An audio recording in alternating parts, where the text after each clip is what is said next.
Hi, it's Vanessa Love. All right, so this is the third installment of the my response to Mr. Dan Mackler's criticism of the process of becoming a therapist. Okay, so he talks extensively about supervision, and supervision is tough because I definitely think that I needed it in order to become a better business person. But the difference between me and Mr. Mackle, he was in a facility, I was in private practice for my post-grad stuff because I didn't want to work in a facility anymore. I had already worked at the after-school program. I had done my internships and received supervision in those places. And I had worked at the hospital for 2.5 years and received, I think, weekly supervision there as well. So lots of supervision. And then when I was at private practice, I had supervision as well, and I paid out of pocket for that. Whereas when you are in a facility, you don't have to pay out of pocket for it, but you are subject to the staff there. Like it's limited to the staff there. If I wanted to see another supervisor, I did go actually to other people in the private practice group. And they're like, you can find someone outside of the practice completely to receive supervision from. So, that's definitely an option. I think that if you had asked me at the time, I would have avoided doing any supervision. All of the experiences that I had when I was in grad school were very overwhelming. And often when I had a chance to sit down and I had to listen to, people raise problems and, all of this other stuff, I ended up falling asleep because I was so stressed out. And, instead of asking me what was wrong, I had the assumptions put on me that I just was disinterested. And, there probably is a truth to that. I was not interested in some of those supervisions because the supervisions were shit, because I was subject to, the people who I didn't really like. And also two of the things that I'm thinking about, especially at the hospital where I did my internship with veterans. The woman and I there did not get along. She kept on encouraging me to take more art classes, which I didn't think that I needed. She misinterpreted my skills because I had used those things. They're called crayons, but we have a different oil pastels. And the oil pastels were huge, and I just wasn't used to them, so I didn't do a great drawing, but I was willing to, risk it. And she saw the drawing and she thought that I needed, help with my figure drawing. I actually don't. And there's still a part of me that thinks that all of my art sucks because, this woman who was my supervisor said that, my artwork wasn't that great. And she continued to really get on me about my artwork. And she's the one that was like, did you do this? Don't do that again. Which is, I'm not 5. Don't tell me that that's icky or anything. The other thing in that particular case was I don't like playing games, and when you're in these type of situations, you do have to placate to your fucking supervisor. And, so obviously these are things I would have wanted to avoid. But, instead of having, insightful conversations, this other intern would just talk out of her ass. And it was, kind of hilarious because, oh my God, my supervisor could not, she just ate that crap up. This supervisor was very myopic. And so she was so used to working with psychosis that everything was psychosis. I have this, it holds a cell phone and some other stuff, right? Well, it's orange and black. It's psychotic. We would just sit around and be like, that light shade psychotic, that table psychotic, this artwork psychotic, Because that's how she was. And so, like, I remember having a conversation in the middle of supervision, and the, woman next to me is like, yeah, so he drew a cannon, and that is, him with an erect penis, fighting off things, and blah, blah, blah, blah, blah. And it was like, I don't think that she actually meant it. I know there was a time where I was like, God, give her like an inch and go a mile, with Freudian theory. But I'm like, no, actually, I think she just did it to get the grade and get the fuck out of there, which is not how anything should be. And you know what? Like, I feel like if it were up to me at the time, I would have wanted to have just like a professional there who has no bearing on me, and where I could just talk in a group with a bunch of other people talking about, like, I cried about this, or I didn't know what to do with this, or I felt completely terrible about this, and like, really process our feelings instead of, well, what did you see today? What was going on? What about this? What about that? Those type of things where it was just like, it was like, it would have been easier for me to talk to other students instead of someone who has basically my livelihood in their hands. And that's true for the hospital too. I know that when I was unofficially on probation there, like, it was because I had said things in supervision that I was like, I don't know how to deal with this population. I don't know how to deal with this. This is making me angry, and like, that's my fucking livelihood.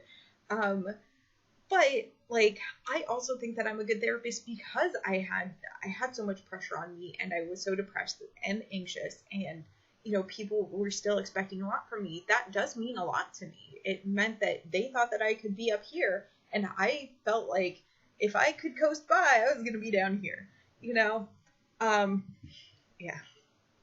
So, Mr. Mackler also brings up that, for ethics, people have to be told, obviously, not to sleep with their clients. And I'm like, that wasn't always obvious. Freud and Jung both had affairs, and the only reason that one of the first psychologists is famous is because Jung. I read a whole book about her, and it was about how Freud and Jung have their problems because Jung had a relationship with her, and like, so he's like, so Mr. Mackler is all about, like, get rid of all these organizations, get rid of all the licenses, get rid of all the ethics, like, make things definitely legal or illegal, and that he feels like everyone just runs around being shitty therapists and being shitty people. Well, I'm really sorry that happened in New York. Where I was in New London, we were all upstanding, and we were all upstanding because we had our own personal ethics. And what I do want to say, though, is that if we didn't have these ethics, it would be easy for a therapist and a client to have sex, which is, I think, very unfortunate. And I do agree that, like, when you're in a position of power, you shouldn't take advantage of someone. But if you are also the type of therapist to just have a conversation with someone instead of, like, really, like, focusing on techniques and, all of this other stuff, then it can be very blurry at times. And I can imagine that there are some people who, could be therapists or, whatnot, and haven't gone through the training, that would totally have sex with their clients. Like, they would be like, no, but we were intimate, and, like, we were intimate, like, with verbal and, like, emotionally, so, like, why aren't we together? Oh my God, yeah. It would have been, it could be very bad. And, what I'm going to continue to emphasize throughout all of this is the reason that we pay so much for college, the reason that we pay so much for our licenses, the reason we pay so much for taking these tests is because it helps people. It helps, like, weed out some people, obviously, and that's good or bad. you know, take it or leave it, I guess. But like the other thing too is that it protects the clients. If you're willing to go through all of this, you are dedicated. Like, and I know that there are people who have hearts of gold who are going to be shitty therapists, but you know what? They have the money and they're willing to do it. And you know what? Maybe over time they'll become better and they'll have better boundaries and they'll be like awesome therapists. And you know, like I think that those people should still be able to be therapists. You know, obviously with support. And I do agree that some of the stuff, like having a shitty supervisor, is not very nurturing. And the school that I went to was not very nurturing for me. Oh my gosh, for like a lot of other people, it was like an amazing experience of people like, you know, writing great papers and, you know, having all this support. I didn't feel that way, and I don't think that I will ever feel that way. I still feel like I am this person that I'm in a very weird position where I'm very astute and I'm very involved in what's going on with art therapy and the new licensure for art therapists in Connecticut, which is the Licensed Professional Art Therapist, the LPAT. And people will come to me and be like, hey, what's this about? And then like the person who's like the Connecticut Art Therapy Association person will come back and be like, hey, are you experiencing this? Because these people are saying this. And I'm like, oh, this is what I'm experiencing. And so like I'm in a very weird position in the field, but then like with the school, I'm like, there's no connection to us. Like I sent an email, and this is after the name change. I thought that everyone knew about my name change. I wasn't like keeping it hidden or anything. And I got the worst email back, like the most unprofessional email back. Instead of being like, hey, I want to help you, but you know, I'm a little confused as to who this is. Instead of that, it was, who are you? What is this? Oh my God, I've never heard of this person before. And it sounded like the way that it came across was just like very reactive instead of like, hey, can I help you? So that wasn't great. So Mr. Mackler talks about playing the game, and you do have to play the game for insurances, but you don't have to play the game when you're in private practice of what will JCO want. JCO is the Joint Commission on Hospital Organizations, or it's hospitable organizations. I'm not regulated by them because I'm not a hospitable organization. I'm not a hospital. I'm private practice, but you know, insurance could ask for people's files and things like that, just to like go through them and scrutinize them. And you know, I mean, it can come up for court, but I do not give my files away very freely. It's almost like, I'll write something up for you. I'll like go through, you know, like pay me a little extra. I'll go through and you know, do like the case management, or not case management part, but like I'll write something up. You know, oh, on this day we talked about this. These have been your main goals. You know, like I don't think that people need too much. And I am very like, I don't talk too, like I don't want to talk about a client specifically, like in detail. You know, the way that I don't know, some people do, I guess. What I like, so the way that I was trained was I have my bachelor's in psychology and I have my master's in art therapy. In both places, I had to take statistics classes and do a research project, just like a quick research project. And I had my thesis too, which is very separate, but like a quick research project. And with the research projects, you like have this raw data and you talk about it and you talk about it and like, you know, you come up with some like summary. And in those summaries, like some people can like misunderstand what you're trying to say and what you're trying to do. And especially in those write-ups, you can never be definite. You can never be like, this definitely happened. This is definitely the way it is, because like you have to account for so much. Right? Like this could be a factor and this could be a factor and this could be a factor. And you have to list all the factors that could make this have the same result or have some different results. So I really like nuance because of that. And I really like reading the nuances of the publication. So I get a couple of them. I know the Counselors Association sends me one, and then I get one through my professional insurance, which I have to maintain every year. So they'll send something out and they'll be like, what did this person do wrong? And you have to like read it and be like, okay, what ethical problem did this person have? And how did they do, like, what did they do wrong?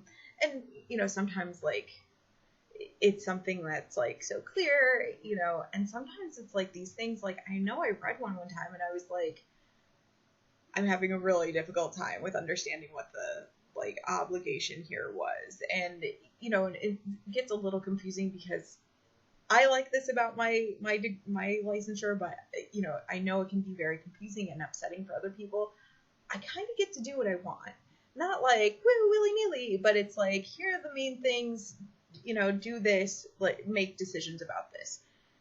In, like, an LCSW, because they go across states, they are very strict. You are not allowed to accept any sort of gift. You are not allowed to accept any sort of cash donation. You're not allowed to, you know, talk about this or do this or, you know, communicate in this way or, you know, so like they really, really like are strict about that.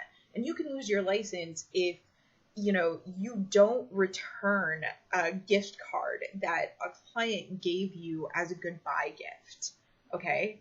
Like that to me is some shit.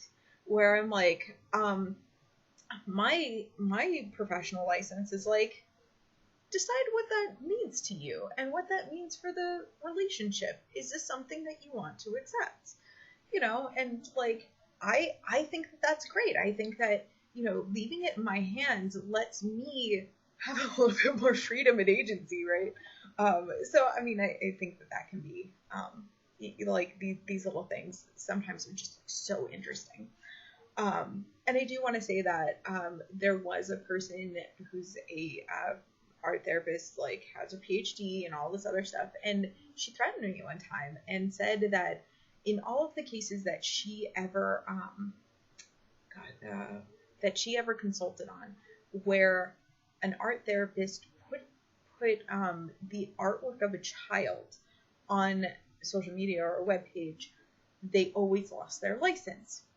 But when I asked for backup for that, she gave me none. I've asked the state, the Department of Public Health. I asked them if they had any resources on that. They did not. I asked the Connecticut Art Therapy Association president, which this person is a member of, and they had no information on that. I cannot find any information on this, and I want to read about the nuances. I want to know what happened. I want to know what went wrong.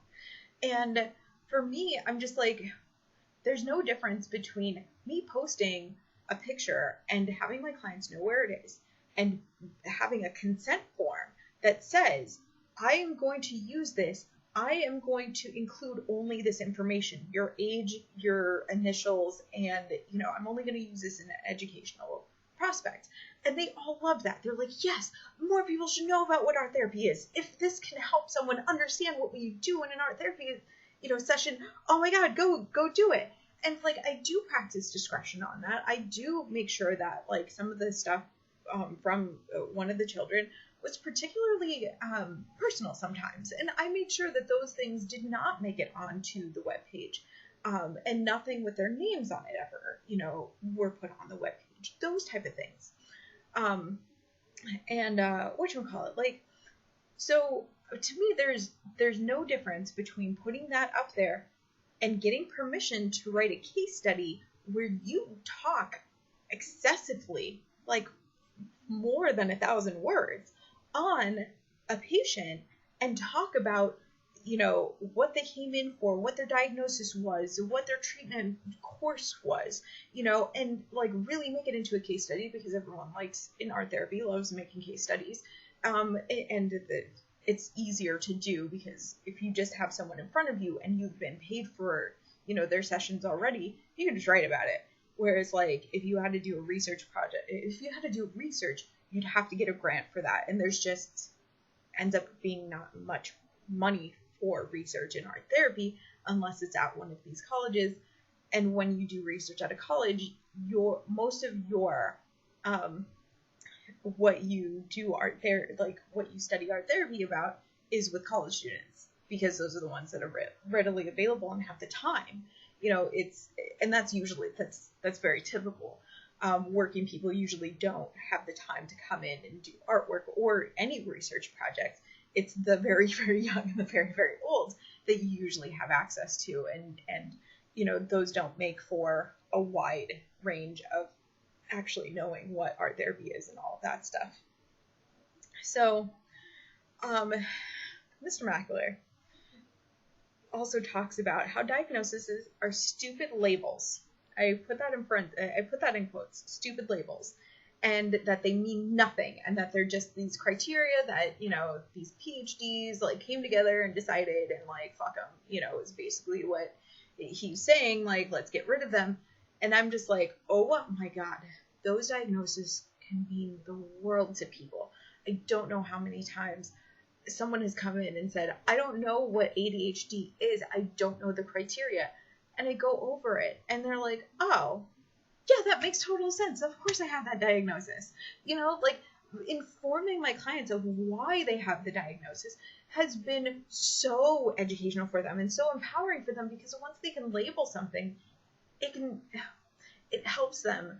I know some of my clients will like read books about, I might have dissociative identity disorder. Let me read something about that.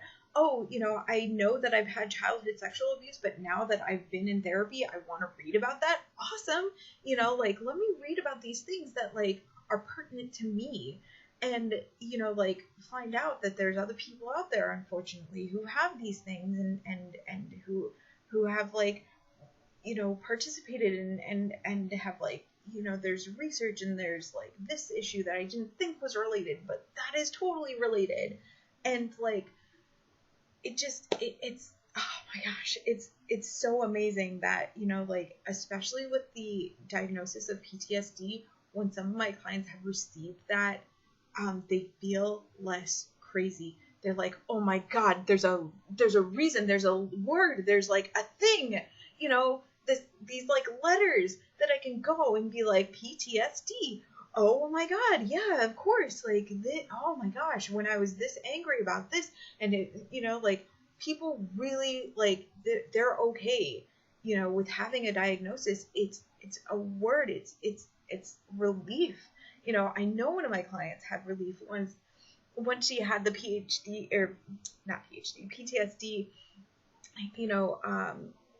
diagnosis, because like, it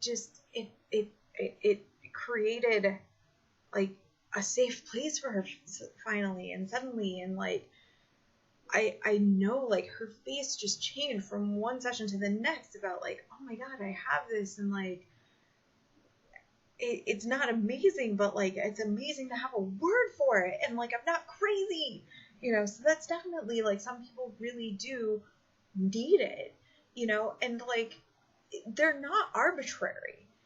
I know that I came into the therapy field and I did think, yeah, that can be very arbitrary, but it's not arbitrary.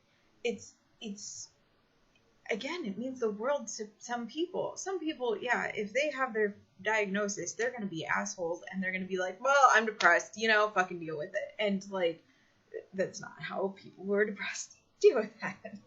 I also think it's important to ask, what is mental illness? Because for me, I don't think in terms of, oh, this person is mentally ill. I think about function. Where are they on, the global, functioning, like where are they on global functioning? And like, if they're at 40%, like that can be very serious. But if they're at like 70%, awesome. Like there were some people who, some veterans who I worked with, who unfortunately were very psychotic. And, the problem with psychosis is that, you have the first break and then you have the medication, which levels off and it makes you feel normal. And then you go off the medication, you're worse than you were, at this level, like at your first, your first breakdown. And then every time you feel good and go off your medication, you get worse. And so this person was just bad. He didn't understand why you couldn't smoke in the hallways if it was raining outside. Okay, like that's how non-functional this person was.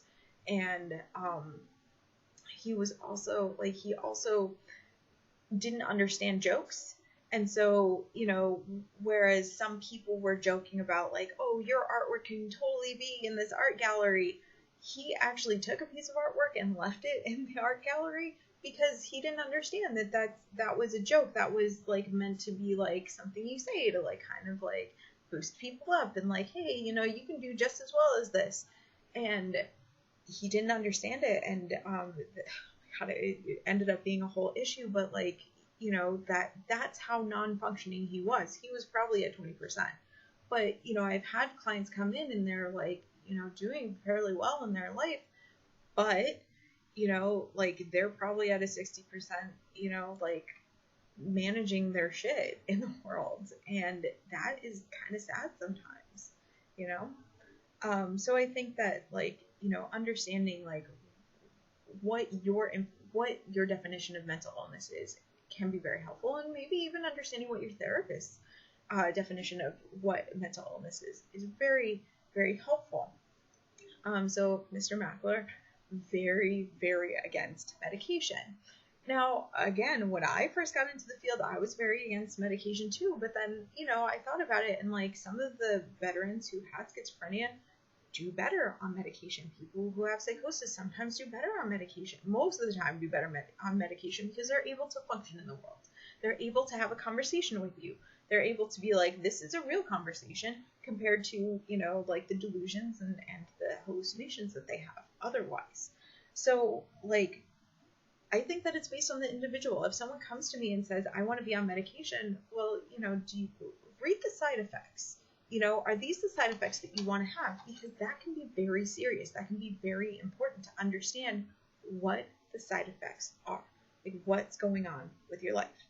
And I do emphasize not medicating, but I'm not completely against it, that I wouldn't allow any of my clients to be on medication. Like, some of my clients, like I had a client who had ADHD and we talked about natural remedies. Okay, for 2 weeks, just eat only chicken and rice. And then as you go on, slowly add things back to your life. Can you have red dye number 40? Can you have caffeine? Can you have, these other things that, we don't know if they're triggering your ADHD or not.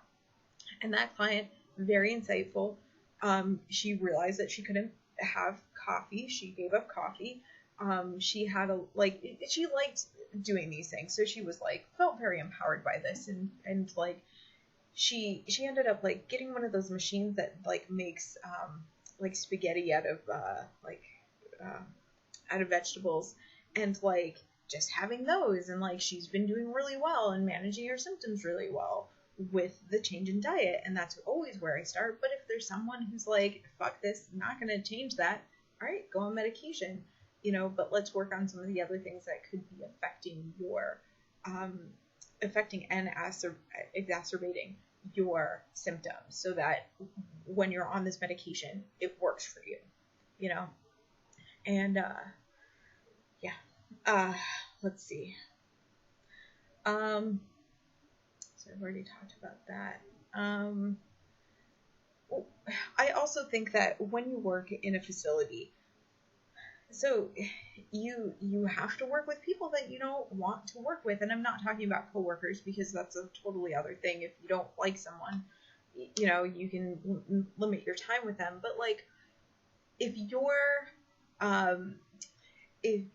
agency deals with teenagers who are traumatized, and that's not your specialty, choose a different place. Deal with people who have cancer. Deal with, kids and like traumatized kids or whatnot. Like deal with other people. But you know what? Like for someone like you can be a dud therapist and you can be great for the next person. Like it's, you know, like it can vary. Some people, like when people, it used to hurt my feelings when people were like, oh, you know, you're not a great therapist. But I think, you know, kind of switching it around for me and saying, well, I wasn't a great therapist for them. That's fine. I'm not going to, you know, help everyone. Like that helps me, because I'm just like, well, yeah, of course, no therapist is a perfect therapist for everyone. So Mr. Mackler also goes on to talk about that he finds that it's unethical to charge a fee. Well, I'm sorry you feel that way.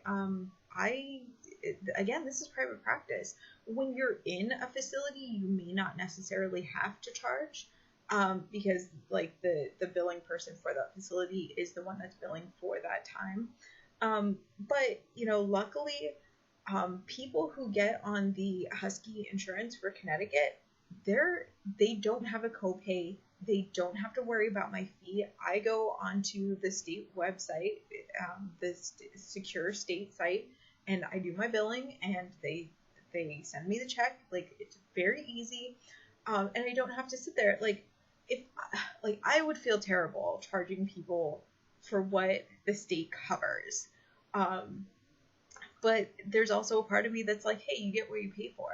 You know, some people are able to afford, you know, more or whatnot, and some people just aren't. And, you know, at this point in my life, I'm like, I'm looking around, and a lot of people here in this building and other parts of the building, they charge up to $275 per session. And, you know, there are people in this area that have enough money for that, and I think that's wonderful. You know, these same people are probably, some of them are probably on the Husky insurance panels and do accept obviously less, but, you know, like they're good at what they do. They definitely have confidence in that. And I think that, you know, like there are probably some clients who, like, if worse came to worse, I'd be like, okay, you can pay me a little bit lower. But like at this point in the game, like, for me, it's different because I'm a woman and because of all the things that have been like going on in my head, and going through society, going like things I've thought about, and like, you know, there are people early on who paid me next to fucking nothing, and they were the shittiest fucking clients. Oh my god, like, you know, they could easily have afforded my full fee. They decided not to, and just decided to be dicks. You know, like, it's not, like, oh my god, it's so awful. It's so awful. I could never imagine treating a therapist that way, but, you know, like, just, you know, really, there's sometimes when I'm like, oh yeah, I really helped that person. And there's other times where I'm like, oh my god, fuck that person. Yeah. But I mean, because they were just so terrible, and like, oh, I don't have to fucking show up. I don't have to treat this person with respect. I don't have to call and cancel my appointments. You know, like, they really didn't respect me. And sometimes, like, I talked to my supervisor about that, and he'd be like, I've never had that experience with that person. I saw that person and they paid me my full fee just fine. And I'm like, fucking A, you know, that fucking sucks. And it's, you know, and sometimes I think that people are serious if they are paying something for it. And, you know, if there's some, like, fee that they're paying that, like, you know, for not showing up. Yeah. And, you know, some therapists are non-negotiating on their fees. There are some therapists that are like, $275 is my fee, that's it. And, you know, like, I definitely respect people for that. And, like, I'm getting to a point where I'm like, nope, this is my fee. Nope, this is my fee. I had someone contact me recently, and I was very hard on it, because on the fee part, because I was like, no, you guys have insurance. I don't know why you're not going through insurance. I can check both of your insurances for this. You don't have to pay out of pocket for it. But they were like, no, we want to pay out of pocket for it. And I was like, no. I'm not risking my license for this, because it was it was Skype sessions and things like that, and in 2 different states, and that is a whole other thing. I have to know what my license and my restrictions are in that other state, and I have to be in, like, practicing in both states. It's too much. It's too much on my license. I can't do it. But there was a time that I totally would have done it. Let's see. All right. So I know that I talked about that. Yeah, I'm not going to get into that. I think I did touch on kind of the, like, it's important for all of us to take these classes and to pay for these things, to weed out some of the people who have the best of intentions but just aren't going to be great therapists. And, I know some people kind of, like, flutter around, and so, like, they might be, if therapy was easy and just something that you can do, they'd probably flit around to, oh, well, I'll try this for a week. Oh, I actually didn't kind of like that because there's boundaries and there's rules, and then, go on to this other thing. I think it's good to, like, have people who are dedicated and willing to put in all this work in order to become therapists. I've talked about the rather talk to, supervisor that didn't have my livelihood at their hands. And I think, like, I think that, like, therapy is a skill definitely that I've developed over time, and I know when I first started, I did want a script of, like, if this person says this is how you respond to that. This person says this is how you respond to that. Now I talk just much more conversational and free. But I also know that, like, so Mr. Mackler was very harsh on, like, oh, my supervisor's so arrogant and all this other stuff, and I'm like, oh, I'm sure people think that I'm arrogant, like, I know that there have been a couple of clients who've been like, I wish I would have thought about that. I wish that I knew that. I wish that I had you in my pocket so that I could just be like, this is how to properly respond to this, and I think, like, it can definitely come across accidentally as arrogant because I know what I'm talking about. He also talks about case studies, and I find them so fucking annoying. I'm so tired of reading case studies, and there's a lot of people who have no idea how to write, and yet they get published, and it's its own other thing. Again, you have to, like, play the game, and I refuse to. But everyone finds something different that's helpful. I don't find case studies that helpful. I want to know across time, like, let's take the childhood sex abuse, survivor. Like, overall, what are the issues that they're going to, like, experience? Not what one person has experienced, I know when I was younger, I saw a couple of therapists, and I am the therapist that I wanted back then. I have no problem talking about sex. I have no problem talking about, like, here are your goals, like, make sure to, like, really, work on things outside of the office. I don't want people to rely on me all the time. I'm a very, like, all right, you're doing well, cool. Mr. Mackler also talks about that, but, I was trained that way. I was trained that, sometimes your clients are going to have an end to the issue that brought them into therapy. Now you can either decide to, with them, like, hey, if you're at a good place, we're good. Or you can decide that you want to, not talk a little bit more, but, like, focus on other things. You can change your therapeutic goals. I know that one of my first clients, he came in because he was dealing with self-esteem issues. And then after those kind of got resolved and his confidence in his relationships began to improve, we focused on spirituality. And he just flourished in that. And oh my gosh, I loved how much, like, our direction changed and he flourished. And it's not about, like, I needed to keep that client. Like, it came to a point of, hey, what's the next thing you want to focus on?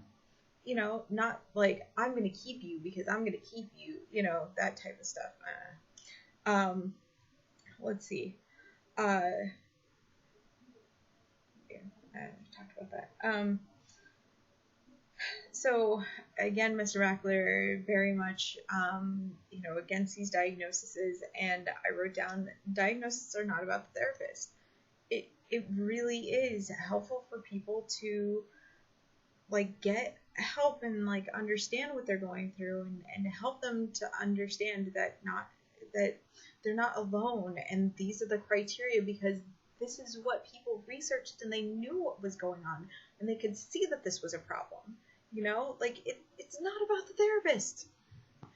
He also talks about like he would go to the library and like read all these books, and like I found it very helpful to have the book, or have the class on I think it was psychopathology. There was one book about class about psychology, and it was just, we read original writing. And at 16, because I knew I wanted to be a therapist, I did read Freud.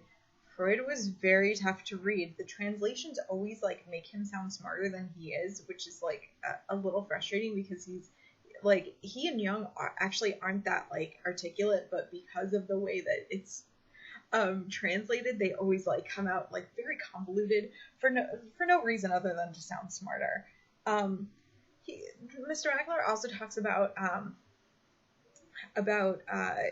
do we as therapists need to understand medication? And I'm like, yeah, we do need to understand medication, because like I've had clients who've had thyroid problems, and if I didn't know that one of the side effects is depression and anxiety, then I wouldn't be doing my job. Like I need to know that, and to have them be aware that some of this stuff is going to be a problem because of the medication that they're on. And I think it's very important to know that.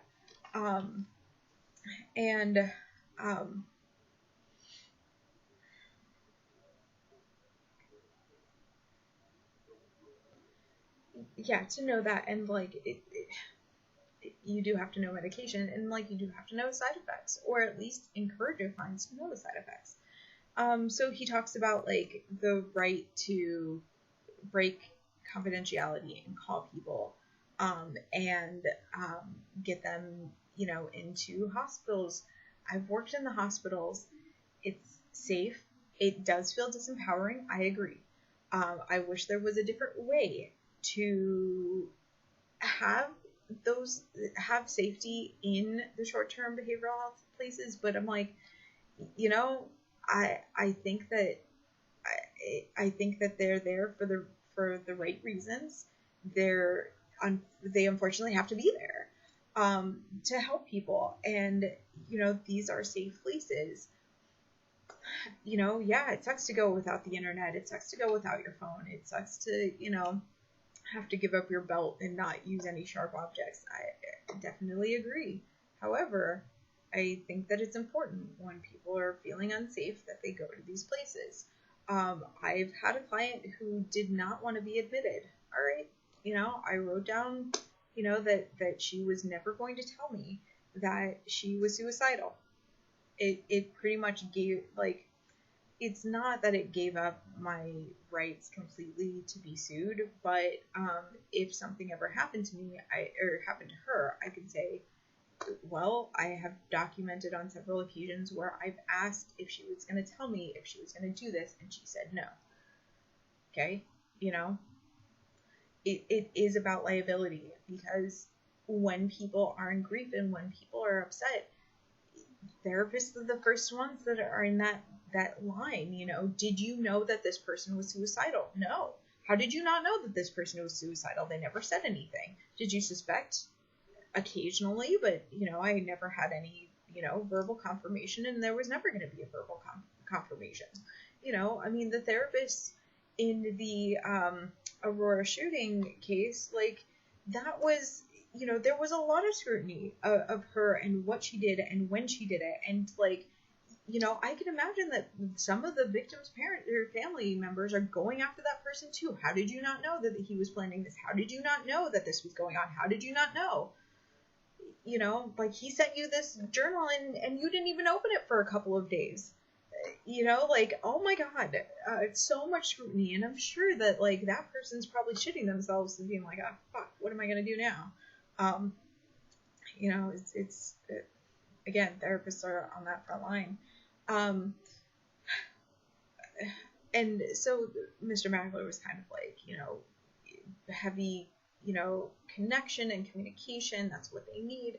And I'm like, well, suicide is not the same for everyone, and suicidal thoughts are not the same for everyone. So like, whereas some people are upset because they don't have connections, there are some people who don't value their life, that hate the way that it is. And I've had to deal with a couple of people who were suicidal, like personally, and like it can be very taxing, because like for some of the people, the thoughts go round and round and round, and what their conclusion is, and suicide would be the answer. Problem, and suicide would be the answer. And like, they can just be too worked up, and like it's overwhelming. It's overwhelming for me, and I know that I can't be there for that person. I can call the, who they gave me authority to call. I can call the police. I can talk with them about what their options are, but like, to even think that any of my clients are like, the people who I care about are having those thoughts, like, upsets me, and like, that's not the place that I can be in order to be effective. So like, they do have to go somewhere else. Unfortunately, I can't be the provider for them. I can't, and that's okay. That should be perfectly fine for me to be like, hey, I have a limitation. I have a limitation emotionally. I don't want to beg someone to keep their life. If they are determined, they will do it. And I am going to feel really sorry, and I'm going to feel bad, and I'm going to, be in grief, and it's going to be a terrible thing to experience. Sorry, got very emotional there. So Mr. Mackler also talks about like mental hospitals and how much they are a day. And yes, when I left, 6.5 years ago, it was about $1,500 per day for a patient to be there.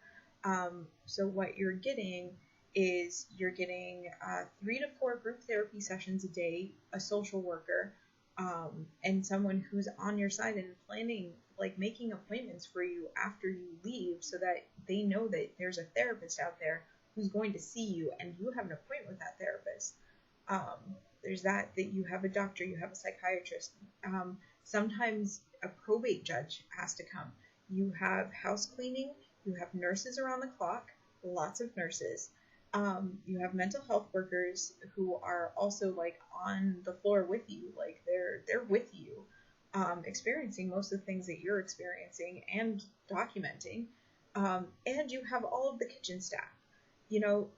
These things aren't going to be cheap, because there's so many things that go along with running a hospital, and there's also administration and the CEO and safety procedures, and the front desk person, the person who's in the what is that called, the gift store. All of these things add up, and $1,500 is, when you add all of that stuff up, it's very reasonable. But as I said, they're necessary. And like, he was saying that like sometimes you won't see like a doctor right away, and blah blah blah blah.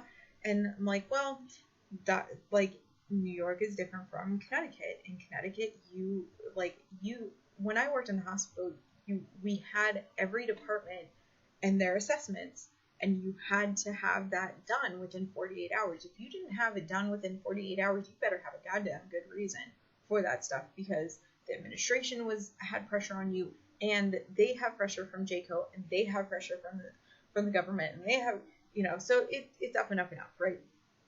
So like, as I said, you are going to see a psychiatrist, you're going to see some sort of doctor, you're going to see a social worker, you're going to see so many different people, and do so many, like, you will receive therapy, and your social worker and your doctor will usually meet with you, if not once a week, once a day, so like, this stuff about like no one cares if you're there.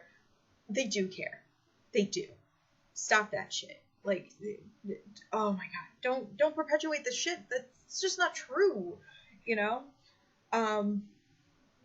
And so Mr. Mackler encourages people to, you know, if you just spent that, you know, $1,500 on therapy, you know, for a week, then, you know, that could be as much preventative care as you need. Well, not that many people have, you know, $1,500 laying around that they can give for therapy. They also usually don't have an hour every day, because he recommended 2 hours a day to be in therapy.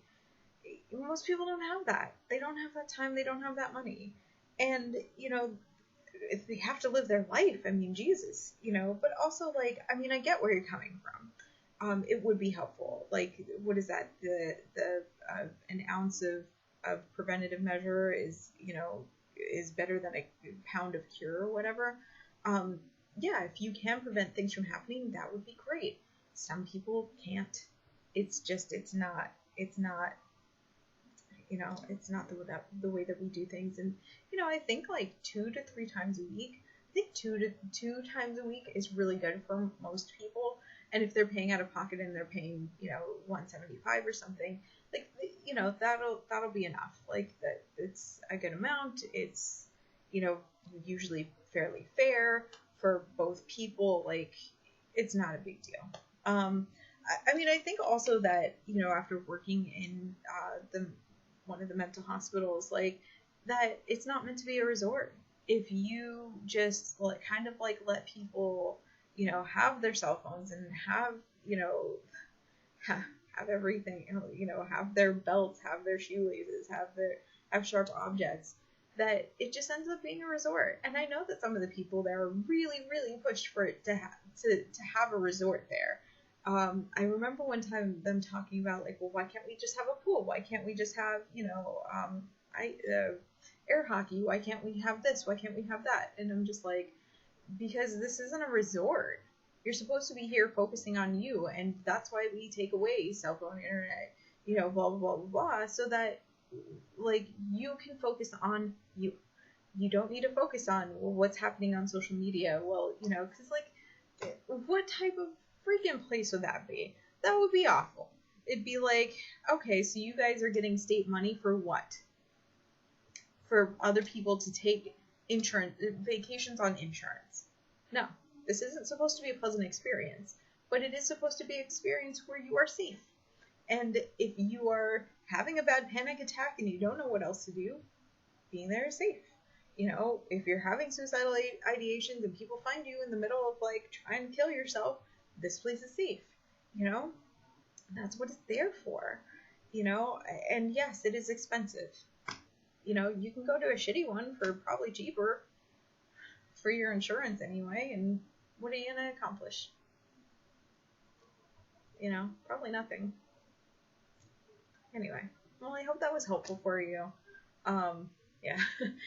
He has another video called The Critique of Psychotherapy, so I'm definitely going to watch that and probably have some opinions about that too. Anyway, all right. Thanks for watching.